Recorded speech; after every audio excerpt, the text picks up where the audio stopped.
infinite complacence, people went to and fro the earth about their little affairs, serene in the assurance of their dominion over this small, spinning fragment of solar driftwood, which by chance or design man has inherited out of the dark mystery of time and space.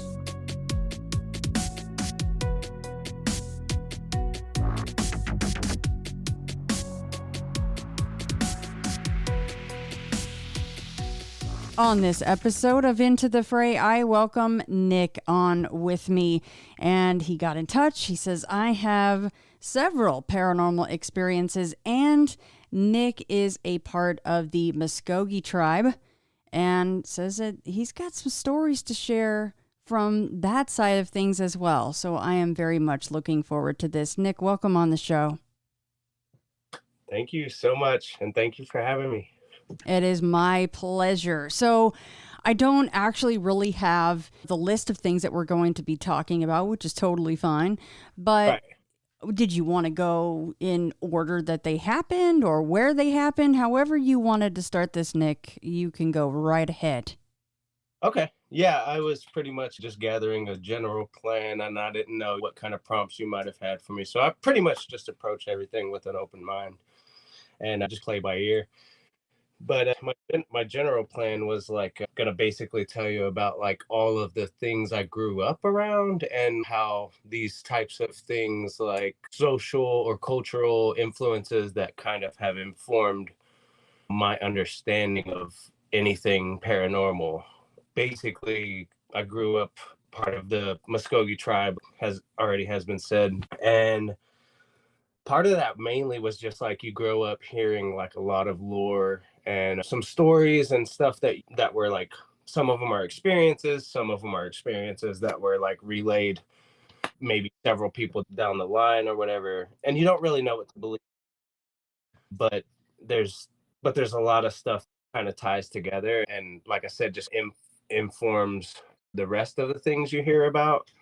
So some of the stuff that relates to my personal experiences involves stuff like shapeshifting and Bigfoot and stuff like that. And a lot of this stuff is very vague. My sources, I only remember hearing about them growing up. So I can't tell you exactly when or some of the specific details about these circumstances. But the first one is basically that I had a cousin named Bebeji, which is a Muscogee name for little baby. It's actually a Muscogee English kind of name. Anyway, we have these churches, Native American churches. Basically at these churches, each and every one of these are out in the middle of nowhere, basically in rural Oklahoma. And people tend to, there's camp houses around the main church cabin. So the camp houses belong to families that are part of the church or whatever. And my cousin Bebeji was staying at one of these camp houses one night. He said that he woke up in the middle of the night and there's a street light out there usually, and it just provides light at night and around these camp houses. The street light was casting light into his room from the window, and he was facing the window when he woke up, laying on his side. And he said he saw this shadow of a man looking into his room, looking into the window, and it had a hat on. The shadow of the man had a hat on, and he said he was there for a long time and finally just got up the courage to look at the window. And he said when he looked at the window, he saw a dog looking in, and it was impossible for that to be happening because the camp houses are all elevated. They all sit on a stack of cinder blocks and stuff. So the window is very high. There's no way a regular dog could just be peering into the window. So that was one of them. We used to hear about these things called stilibuchkojis, which is basically a diminutive on top of diminutive for little people. And they say that these things basically can corral children that stray too far away from their parents or whatever, and basically get them lost in the woods. So I heard about things like that.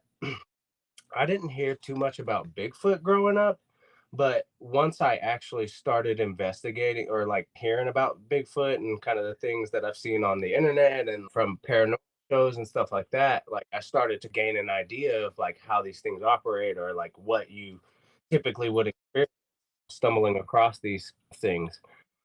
But one thing I'll say before I get into my actual experiences too is that there was a story relayed to me by one of my friends at the ceremonial grounds who basically said that he was told a story from his friend growing up, and he knows both of these people in the story very well. And basically, one of them was a Hilishaya, which is a medicine man, and which is basically like a shaman. And so I won't go too much into the medicine because it's like a taboo to talk in detail about stuff like that. Right. But basically, the overall gist of it is that there's good and bad medicine. And my uncle, who is an actual medicine man, basically told me that once you delve into the bad, you are stuck with the bad, and then it's almost like a decision like to make or whatever. But apparently, there are several people within our tribe that have practiced medicine, and medicine is just like a way to say magic, basically, for better or for worse. And nowadays, I hear it quite died out. Like nobody really knows these things anymore. But basically, my friend had told me this story about this guy who was also a medicine man, and they knew him very well. And he was basically like chatting around with his kid one day at ceremonial grounds, and he asked jokingly, and natives in my tribe are kind of like this. They like joke around with you and like make fun of you and like just laugh around about things like this. But basically, he asked his son if he wanted to see something crazy, and his son said yeah. And at the time, the guy was wearing overalls, and he had his arm tucked under his overalls. When he asked his son about that, and his son said yes, he pulled his arms out of his overalls, and they were dog paws. So these stories basically like inform me as to the possibility of these things, and I go into these like things already believing in stuff like this. Now, with that being said, I'll go ahead and go into like my Bigfoot experiences. And basically, the first time I had already been, me and my friends have been listening to Bigfoot stuff. We had heard like the Ohio and like we had even actually went off investigating into some of the surrounding rural areas in Oklahoma, and we would go and try to make calls, like Bigfoot calls. And so a couple of times we thought we heard something sounding off back, but I'm under the impression that we heard like an echo of the call that nothing serious. But to my point, that we were familiar with the Ohio howl and how basically a Bigfoot is supposed to sound. And then I had also heard from my uncle, the medicine man in question. He said that basically what the Muskogees believe in terms of Bigfoot is that he's a creature that actually used to be, or is actually like a very old Indian, like a very old Native American. And like basically, this thing still knows magic or the medicine songs to like basically open up a hole in the ground. And so this is crazy because in some of the paranormal things that I've watched, I've seen things that relate to this type of idea. But before I like detail that, I'll just say that also in Muskogee, Bigfoot, the term for Bigfoot is ihoza, which basically means one that makes one forget, basically. So the reason they call it that is because they say that it's purported to be like if you cross this thing's path in the woods, like not necessarily see it or like, metaphorically speaking cross its path, but if you literally walk over the trail that it's walked over, you will forget who you are, and you will become disoriented, and you will basically be lost. So that's where the term "it makes one forget" comes from. And then I also heard a story relayed to me by a great aunt, and she got lost when she was a child, and she got lost for a day, and it was in Oklahoma, and it was like roughly around like where I live, and which is in like Okfuskee County. And she had gotten lost for about a day. She had gone, her father had sent her out looking for a horse, and she had gone out looking for it. She got lost, and then at one point she was crying, and she was probably about 7 or 8 years old, and she smelled this really horrible smell like wet dog. And then she said the smell kept getting stronger and stronger, and then eventually, like, she realized something was above her in the trees. And she said when she looked up, she saw this thing in the trees, and it was looking down at her. She said that it didn't have hair on its face. She said that it had a very pale face, and then that it had very long eyelashes, like so thick that you almost couldn't see the eyes. And she said that the hair on its elbows were very long. And then she said it was very big. And then she said at some point she just got scared and she ran away from that thing. And then when she shortly after, she found her way back home. So from that, I had discerned wet dog smell. And one night, me and a bunch of friends were going out to this place called the Wall to kind of party and have some drinks and set up a fire and stuff, relax and do what kids do in rural America. And we all pulled out there. We had about 4 vehicles. We all pulled out there. And as soon as we stepped out of the cars, everybody was getting settled into this like little area. It's like a little cliff. That's why we call it the Wall. And as soon as we stepped out, hit with this smell, and it was like wet dog. And as soon as that registered in my mind, I had a sense, or I felt like something was watching us. Something was out there. And so I literally yelled to everybody. I said, "Get back in the cars. We got to turn around and we got to get out of here." So we did that. And then, and I didn't see anything during this night, but we backed off to another place, and everybody asked me what happened. And I explained to them, I'm pretty sure something was out there, like Bigfoot was, or something was out there watching us. And I could, more of a feeling than anything. The next incident is when a similar situation where friends and I were going across, we're going to hang out at this bridge. And it was a dark night, but it was also, there was some luminescence, and we were parked on the bridge, not as many people this time. And we're hanging out, having some drinks and chilling, laughing. It was a good time. And then we heard this, like somebody walking down in the water below us. And it was definitely like bipedal. We like, you could hear like a distinctive swish, swish, swish.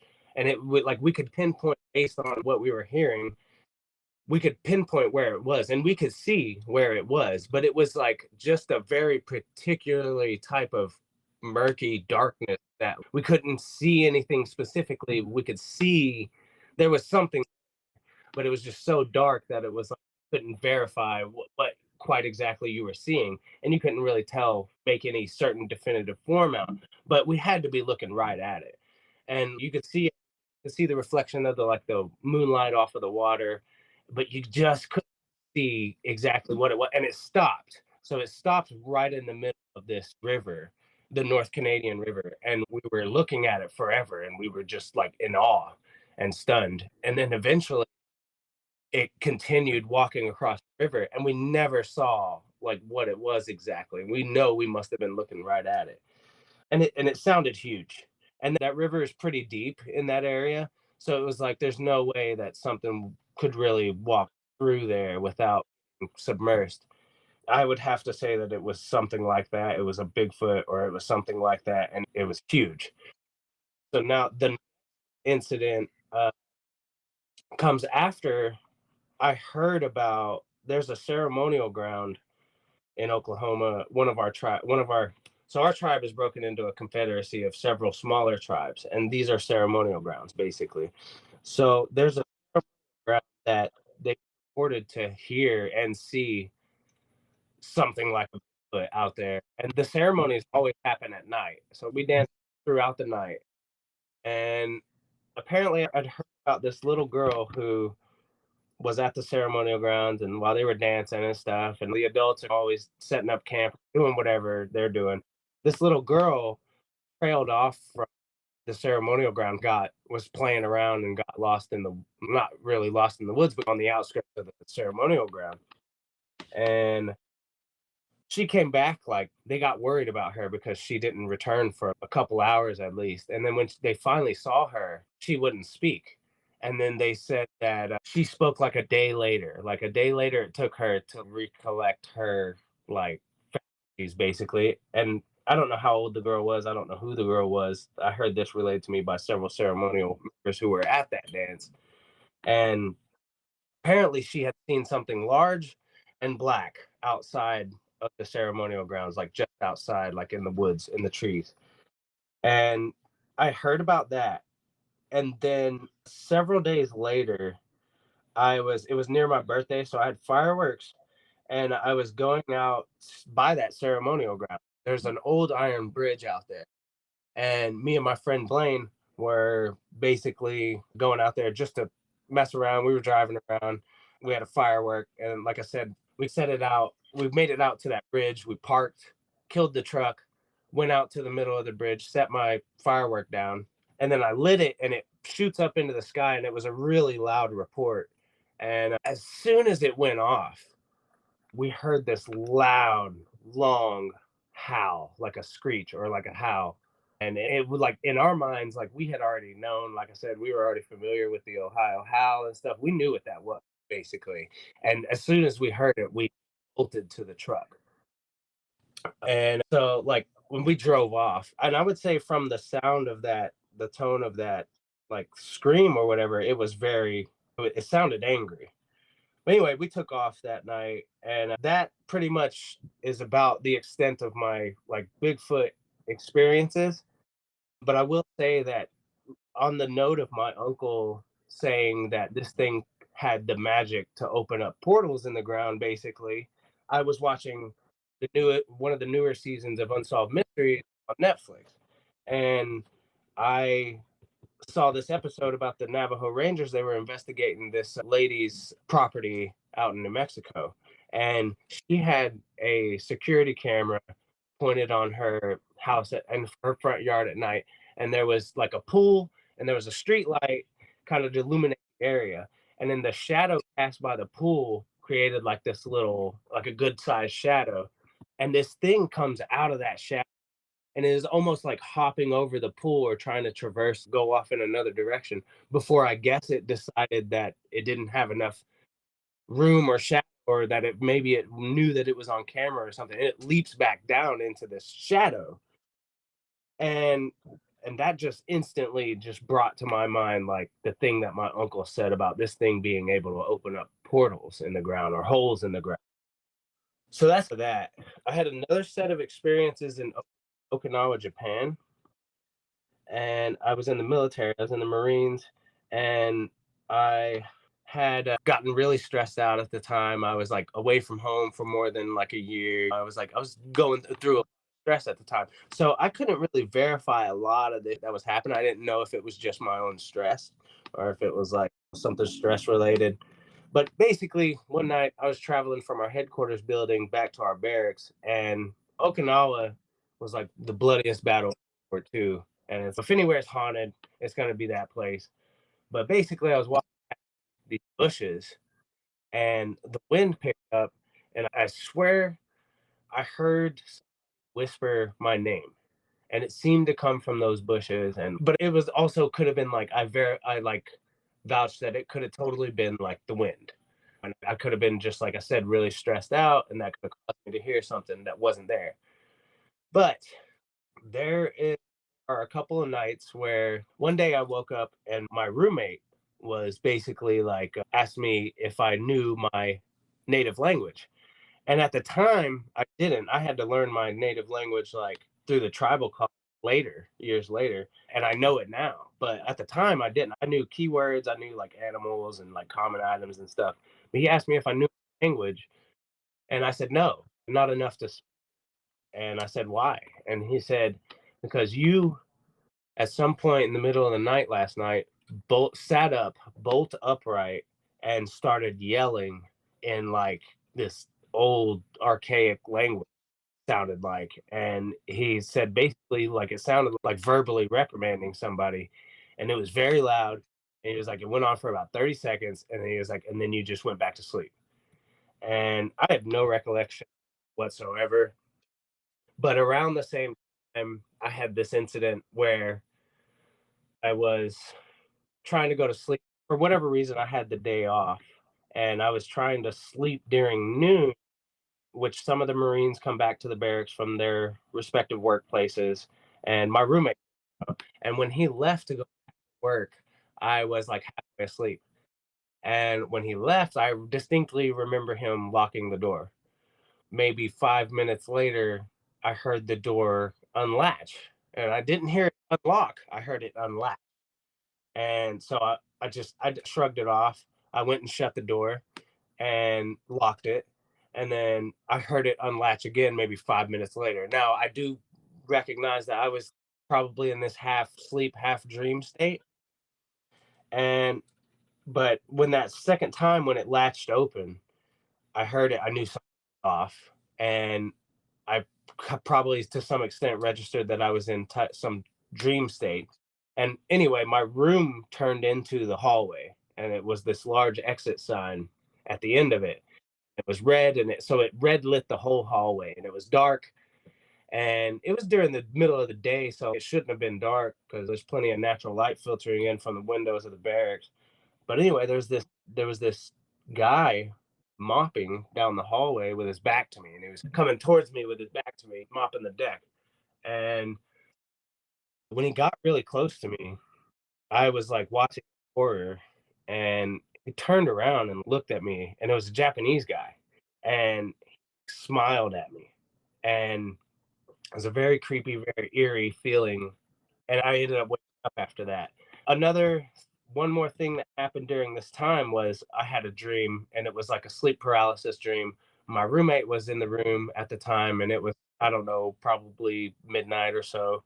He was talking on the phone with his girlfriend, and I was asleep. And I remember waking up and I couldn't move. And I heard something. I heard like this voice, and it sounded like it was very like distorted, very heavy. And I just felt this presence there. And I felt it looming over me, like looming over my rack. And I was like, I literally had my hand against the wall, and all I had to do to turn on the light, because the light switch was right next to me, was lift my pinky and slide it up the wall, and literally like turned on the light. And it took me what seemed like a whole lifetime just to lift my pinky, and I was freaking out. This thing was like looming over me, laughing, and it was like I said, real distorted voice. I couldn't quite see it. It was like out of the corner of my eye, but definitely like a shadow type thing. And I finally managed to lift my pinky up enough to turn the light on. And when I turned the light on, I woke up, and my roommate kind of peered around from his like corner or whatever, like, "Hey, is everything okay?" And I said, "Yeah." I said, "Were you laughing just now?" And he was like, "No, I'm talking to my girlfriend." I was like, part of me shrugged it off, but part of me really felt this like evil presence. Anyway, I went to bed. But a few, like maybe a month ago, I discovered this paranormal thing on YouTube called Wartime Stories. And what I learned there was that somebody was having similar, like there were a lot of Marines that have had similar experiences in the barracks in Okinawa. And this one guy in particular said that his roommate woke him up, or the next morning basically said that he sat bolt upright and was speaking Latin, basically. And like that just immediately brought me back to my experience. And then that's when I realized, okay, so I'm not crazy. I don't think all of that stuff I experienced in Okinawa was stress related. There was definitely something going on. And then there was also a story about a Marine in Okinawa who went through something similar. He had a dream, or he had an instant saw like a Japanese like janitor, and it was like one of those similar situations to mine where like smiled really like creepily towards him. And that's when I just knew that that wasn't just me, that this like the basically Okinawa is haunted. Aside from all of that, I recently, as I went down to Oklahoma to visit family like a couple weeks ago, and before I did, my friend Blaine, who had the experience with me on the bridge with the Bigfoot scream, basically he tells me before I get down to Oklahoma that he sees UFOs pretty much every night. And I hope you got a good camera phone because there's some crazy shit I got to show you. And I didn't really know what to think about that. I know Blaine like never lies. Like people think all kinds of crazy things about Blaine because he believes things, he says things, and like he's all into the paranormal. And people think he's like bullshit most of the time. But I've never, I don't care what the situation is, known Blaine to lie. And uh, and so I knew he was telling me the truth, but I just didn't know exactly what it was he was seeing. Anyway, the second night I'm in Oklahoma, me and my friends are hanging out, and then Blaine comes over, and then he tells me, like, yeah, about 1:15 a.m. He's like, gonna go out to the field. We're gonna look to the north, and we're gonna see some crazy shit. And so we did that. It was me and four other guys. It was my brother and it was Blaine. And so we went out there, and we went out there about 1 o'clock, and it was a field right next to my house. And he said it happens off to the north. So we started looking at the north, and we had binoculars. And I had a cell phone. I had my iPad ready to like take some video, but the resulting, like, my camera just basically wouldn't reach that far. So we started seeing these lights. And when I was watching on the trail, I saw those things that basically have developed the name spook lights. And now I think that might be what it was. So anyway, we start watching for these lights, and so we look off to the north. And one thing is, I have this Sky Guide app on my phone, and it basically just tells me where all the constellations are and like where the major stars are and stuff like that. So why I basically narrowed it down to the constellation Cassiopeia, and off to the now from my place in Waleeka, Oklahoma, that like looking off towards the north at that point in time, which was like late May, Cassiopeia resides to the north, and then basically to the west, and basically just a little to the west of the constellation Cassiopeia, these things started appearing, and they would flare up and become brighter, and then just come in and like drift off towards the east, kind of generally like moving in the direction of under that constellation Cassiopeia. And then these things would move in all manner of ways. And for the most part, they looked like orbs, or they looked like glowing fire. Maybe if a star came down to the earth or whatever, like that's what it would probably look like. And I've seen these things out on camera. There's a place in the Bronx where this guy was recording this thing like every night, coming and just doing all kinds of crazy things. And it looked like the same thing. It was like a fireball. Now, some of them were like off-white blue, and some of them were like off-white, just look like fire. But like I said, they would come in and they would do various things. Some of them would come in twos or threes. Some of them even split off. There would be one, or there would be appear to be one, and split off into two or three. And when I put the binoculars, I was trying to determine exactly what I was seeing, and using my knowledge of light and like color and all that stuff. And basically I thought I discerned that one of these things, or a few of these things, were like disc shaped, but I couldn't tell. They just appeared disc shaped because it was like I was looking through binoculars, and the edges of the light rays had coalesced into a disc shape, or the outer edge of the like light rays basically made it look like a disc. So I couldn't tell if it was that, or if it was actually like some disc shaped objects. But they would come in, and some of them, the craziest things that makes me think this is not a satellite, these weren't like any kind of operated crafts, was that they would like form in triangle shapes, and then they would transform the shape of that triangle, like just in like seemingly like random ways. And but it would be like a uniform looking thing, and then like I said, they would drift off and go somewhere off to the east, wherever they started to appear from. So they all moved in the general direction, and I would say we saw about 100 of these things, if not more.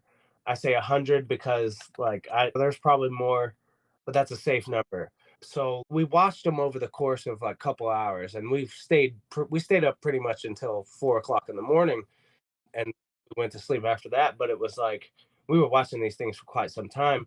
And the entry point, I say entry point because my friend Blaine was like, I don't understand why they flare up like that. And I developed this kind of like pseudo theory that like they flare up because it looks like they were coming into the atmosphere and then branching off and then going off generally to the east. So I said that I think they're coming in to the earth at a direct azimuth and like basically coming in from like a portal or something, because they all seem to originate from one area and then they would off and, like I said, do some crazy things. Like it was not, they weren't traveling in straight lines. It wasn't anything in orbit, because I know what that looks like. They were all just doing some crazy things as they were flying down to the earth. And so basically this point of origin where they were coming through at seemed to move to the right or to the east as Cassiopeia moved to the east.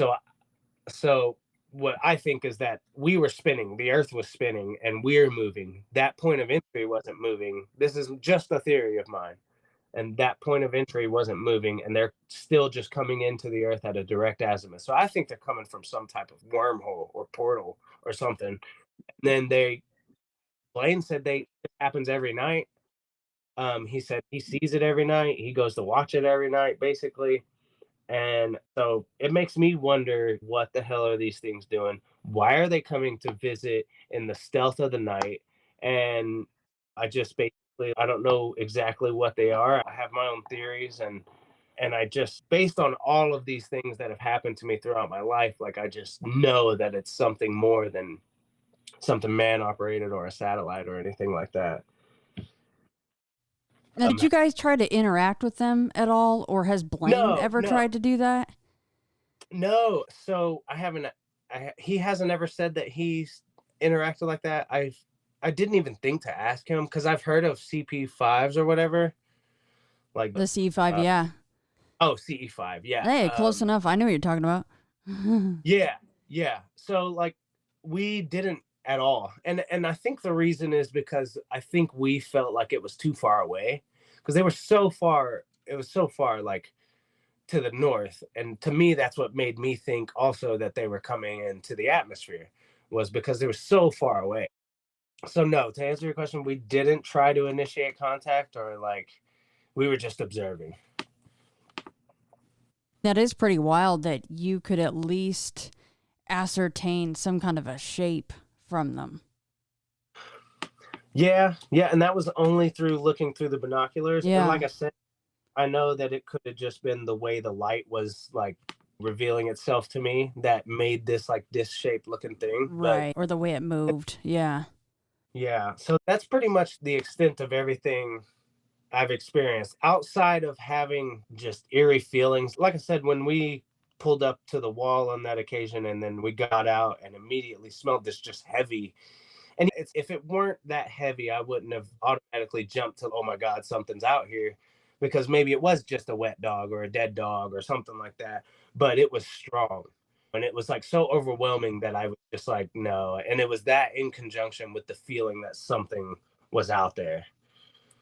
So like I just know that these things are like out there or whatever, and I think there's probably so much more to it, so much more complex than anybody can even fathom. But I definitely believe there's a lot going on. When the New York Times released the footage of the UFO and the like naval ship like a couple years ago, I was like, this is like groundbreaking. Can't believe like they actually released this footage. And it seemed like nobody saw that.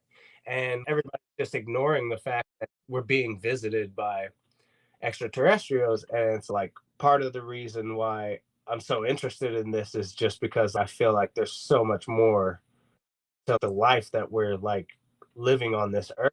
And awareness needs to get out. Like people need to know that things are going on out there, and like it would shift our whole, I think, like societal consciousness by just being aware of these things. Yeah, and the crazy thing is, even with that, people just ignore it. So I don't really know what it's going to take to get people interested, but they're still really not, and they still chuckle about it. So that's unfortunate. Okay, so zipping back to beveragy, and he sees this thing outside the window at night, and essentially it shapeshifts into a dog is the whole point of that story, right? So the idea of shapeshifters, you guys aren't even really supposed to talk about them. So even for that story to be told to another person is taboo, right? Wasn't he supposed to keep that to himself, essentially? I think it's for us, for my tribe in particular, they're more concerned about like things like the specific, if I knew a medicine man knew a medicine song that could make him turn into something else. If I told that song to anybody, that would be severe, like taboo. But like people in my tribe talk about their experiences with paranormal all the time. And there's also one other like set of experiences, which is mainly one experience that like, and there are several like it, in which I never saw anything. It was like the Bigfoot thing where I didn't exactly see something, but it was like definitely hearing stuff.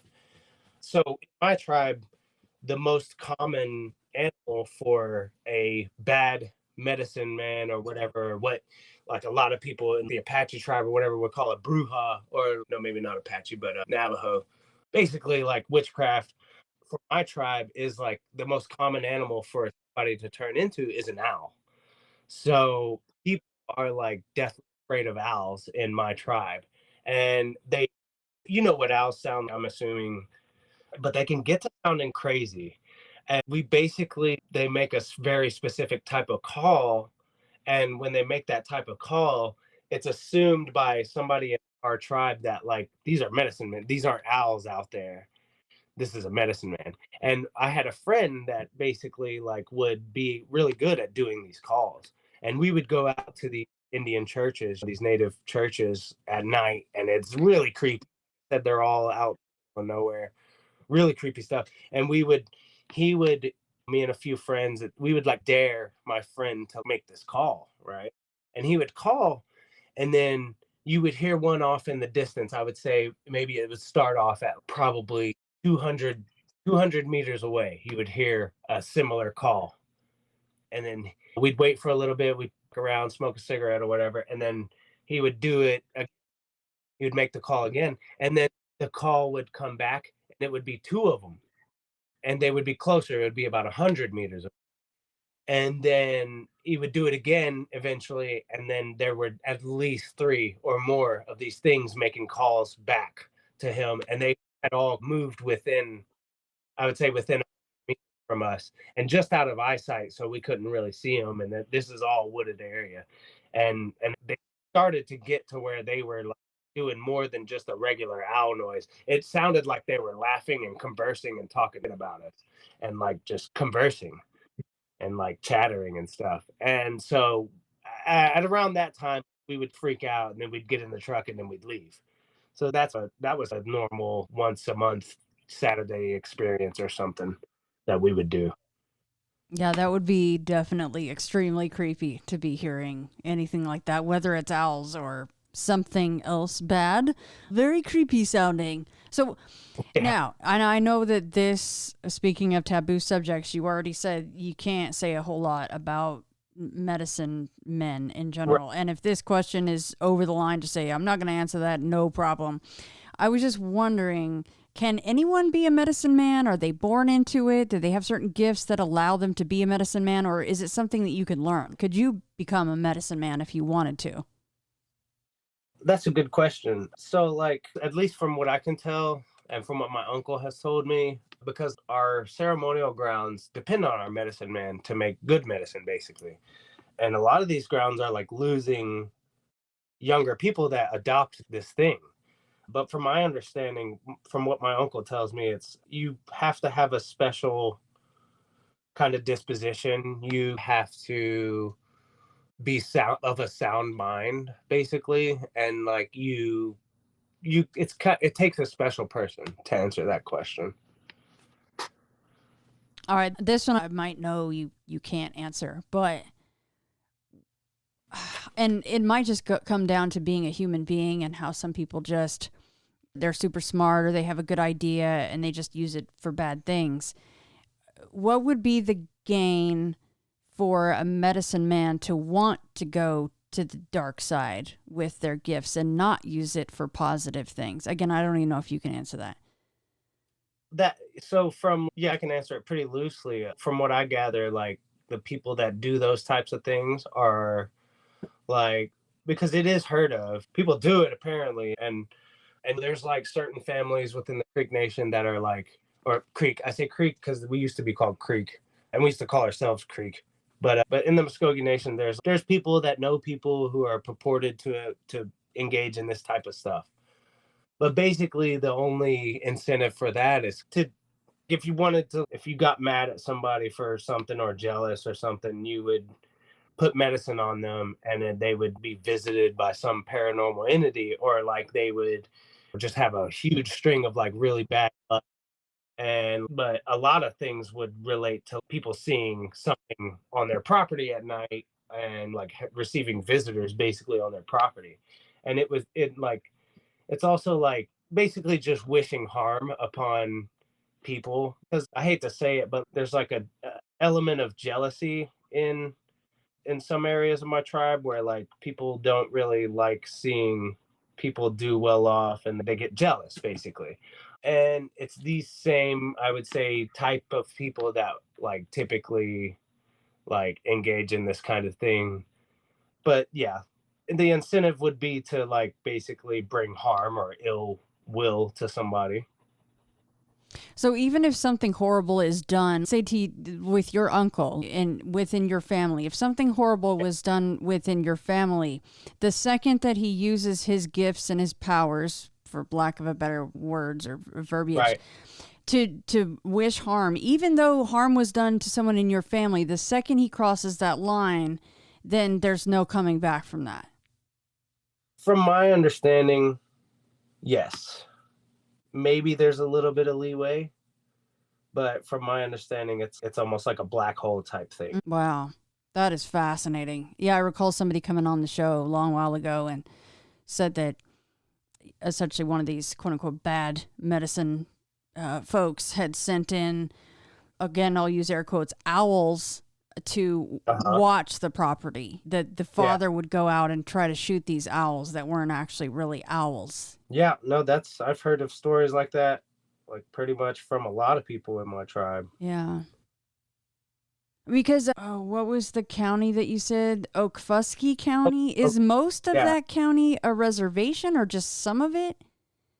That's a good question, because we have been living, the Muscogee and basically a lot of other tribes in Oklahoma have been living on a reservation since we got removed from Georgia and Alabama.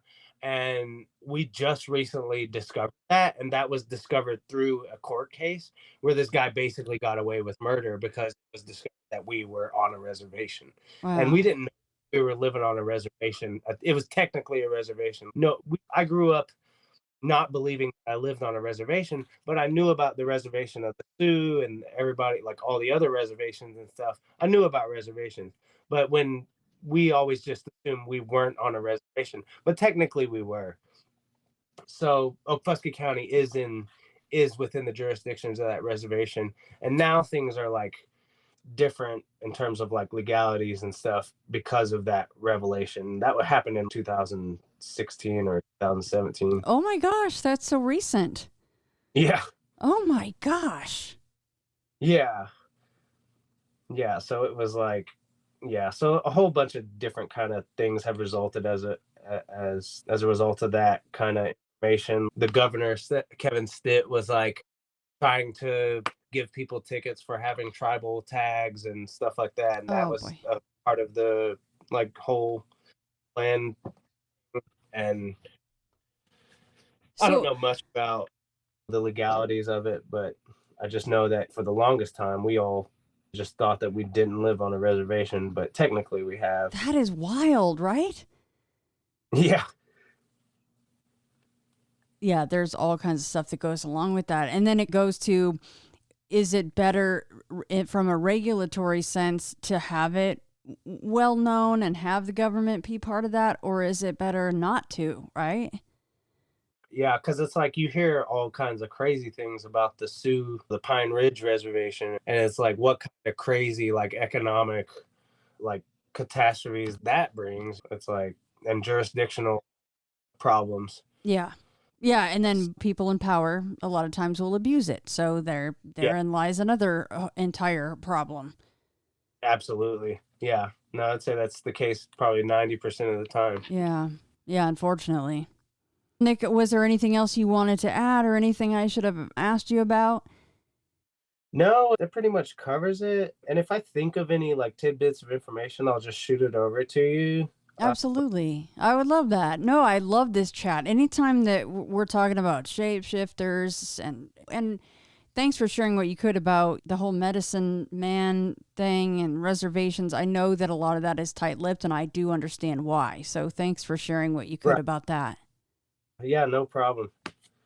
No problem. It's like I've always known you're not really supposed to talk about too much, but I didn't give away any information like supposed to stay within the tribe. So it's Yeah. pretty much common knowledge. No one's coming for you, hopefully, right? Just Yeah. And if they do, my uncle's a pretty powerful, according to everyone else. So from what I hear, he's got pretty powerful medicine. Oh, that's so cool. That's one of my favorite things to discuss is people like that. That is absolutely fascinating. And what's the Bigfoot name there? The Hosa?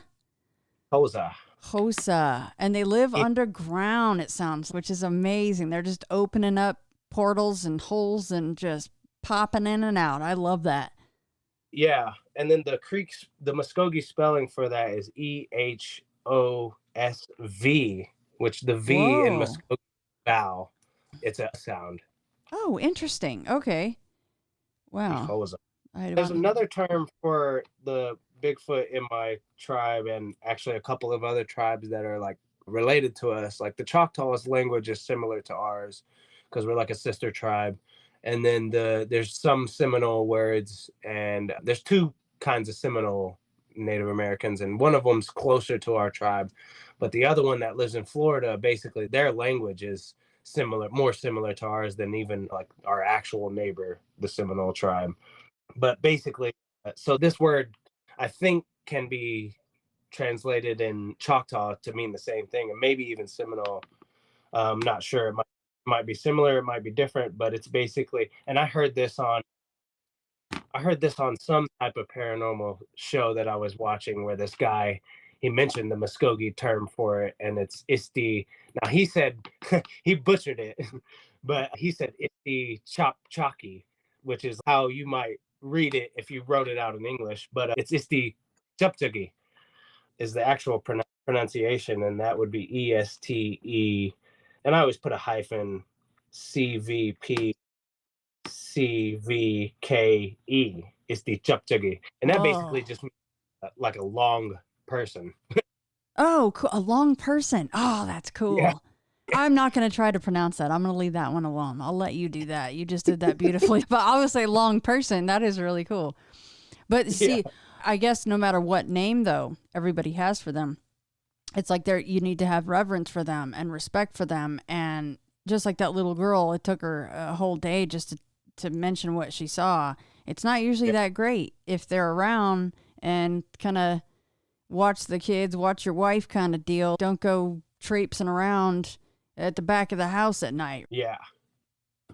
No, I would say that's generally the attitude towards it, and it's that way towards the supernatural in general. It's like the elders would always tell you, don't be pointing the flashlight up in the trees at night because you're gonna see something you ain't supposed to see or something like that. Oh God, yeah, forget that. Like the owls that aren't owls. You're like, I'm gonna need some therapy now. That's great.